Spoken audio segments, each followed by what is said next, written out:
There's a major narrative forming ahead of 2026. The new regulations are Lewis Hamilton's opportunity to reset his trajectory at Ferrari. But if we look strictly at the most recent data available, the situation is not that simple. Charles Leclerc beat him convincingly throughout 2025, particularly in qualifying. And so far, there is no concrete evidence that the competitive balance between them has fundamentally shifted. Ferrari completed a clean and structured pre-season test. The SF26 appeared stable, the program ran without major setbacks, and long-run pace looked solid. However, predictions across the paddock remain divided. Some place Ferrari at the front, others believe Mercedes still holds a slight edge, and a few don't even see Ferrari on the opening podium. That tells us one thing: their position is not yet firmly established. At the same time, the internal dynamic is a critical variable. Ferrari is now listening more closely to Hamilton's technical input, and the car is said to contain elements of his DNA. Yet reports suggest Fred Vasseur has not been fully satisfied with Hamilton's setup demands. If accurate, that signals potential tension in technical direction, something that could influence development consistency over the course of the season.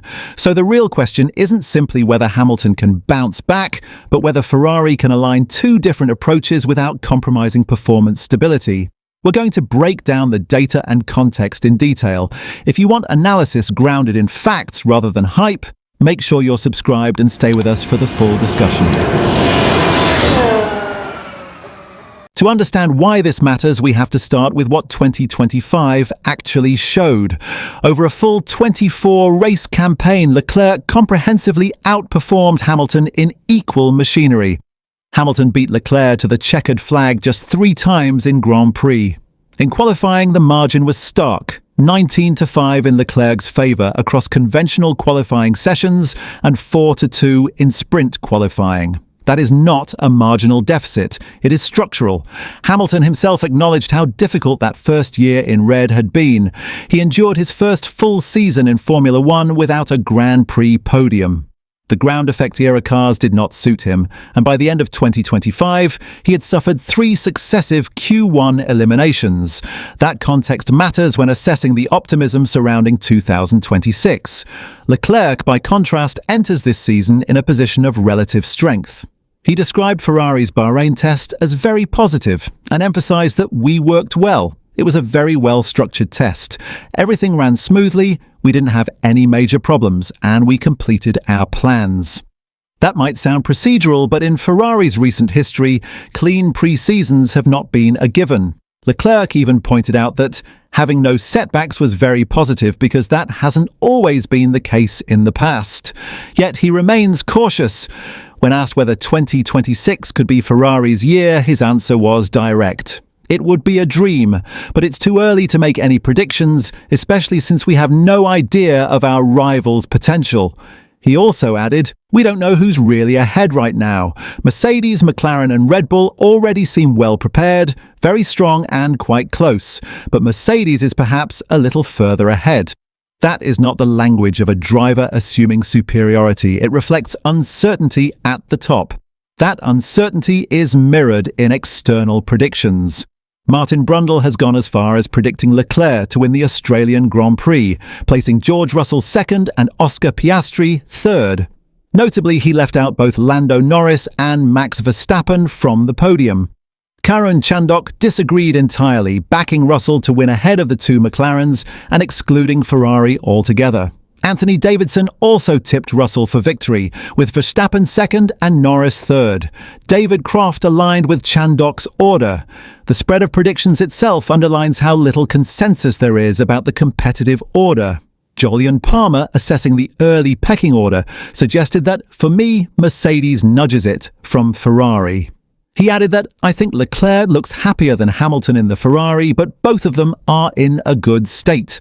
That phrase, "looks happier," is telling. It aligns with what was visible in testing. Leclerc appeared comfortable extracting one-lap pace, while Hamilton's most encouraging work came on race simulations. Mark Schurer expects that pattern to continue. He believes Leclerc will still be faster in qualifying, describing him as an artist who simply gets the maximum out of qualifying.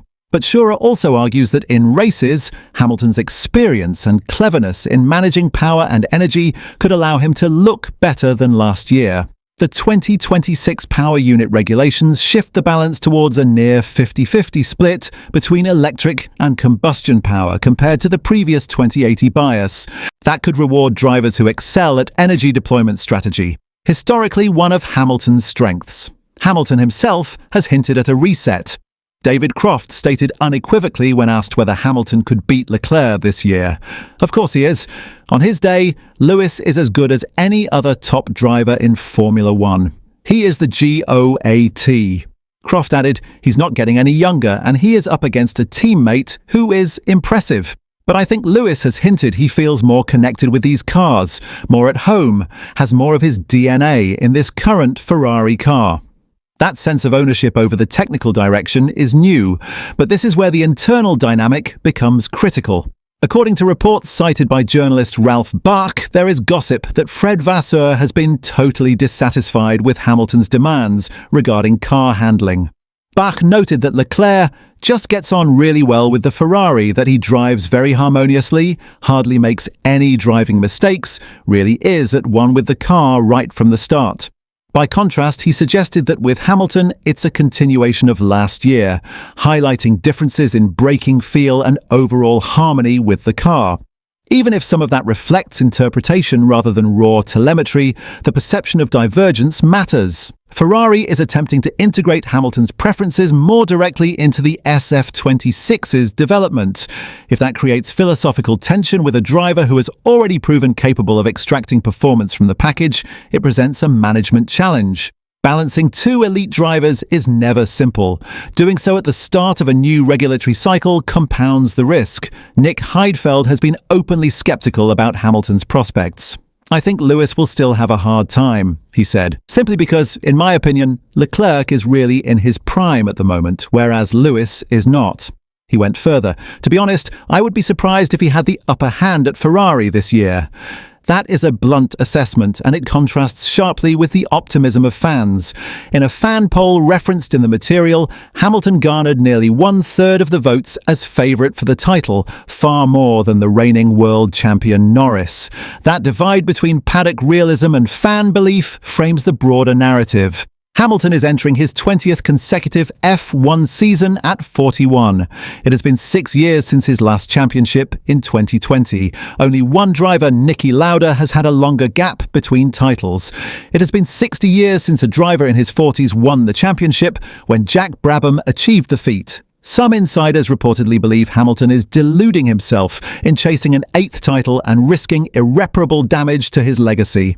Others, including Damon Hill, believe Ferrari are in the mix, and that if the car is good enough, the opportunity exists. All of this converges on a simple structural reality. If Ferrari have built a genuine championship contender under the new rules, the internal battle becomes decisive. If they have not, the narrative shifts towards whether this project has underdelivered relative to its ambition. Leclerc views the new regulations as definitely an opportunity. He spoke of the excitement around the reset and said, "I can't wait to see how we'll position ourselves for the first league match. That will be the starting point for everyone, and whoever gets a head start will benefit greatly for the next 4 years." That long-term perspective is important. The 2026 car is not just about this season, it sets the baseline for the regulatory cycle. Hamilton, meanwhile, is operating under contractual uncertainty. He reportedly signed a 3-year deal with exit clauses. Speculation suggests that if 2026 does not provide a credible platform to fight for wins and podiums, this could be his final campaign. He begins the season with an interim race engineer, with Cedric Grosjean expected to join after gardening leave. Jolyon Palmer has suggested that such changes could hurt continuity. So Ferrari's challenge is layered. They must determine where they sit relative to Mercedes, McLaren, and Red Bull. They must maintain development momentum across a radically new rule set, and internally they must manage 2 drivers with distinct technical preferences, career trajectories, and external expectations, which brings us back to the central tension. The narrative says 2026 is Hamilton's reset. The numbers from 2025 say Leclerc remains the reference point. The technical feedback loop appears more open to Hamilton than before, yet reports of dissatisfaction at leadership level complicate that picture. Predictions for the season opener are scattered, reinforcing the lack of clarity. If Ferrari starts strongly, the scrutiny will intensify immediately. If Leclerc wins early, it reinforces the idea that he remains the natural focal point. If Hamilton does, it reframes the entire conversation about decline and resurgence. And if Mercedes or McLaren establish an early advantage, Ferrari's internal alignment becomes even more critical. Ultimately, this is not about sentiment. It is about execution under pressure at the beginning of a new era. Ferrari have an opportunity, they also carry risk. Whether they can convert one without succumbing to the other will define not just this season, but potentially the next 4 years.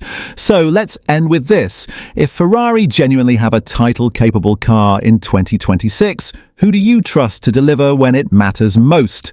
The driver in his prime with the recent head-to-head advantage, or the 7-time champion chasing history? Let me know your view in the comments below.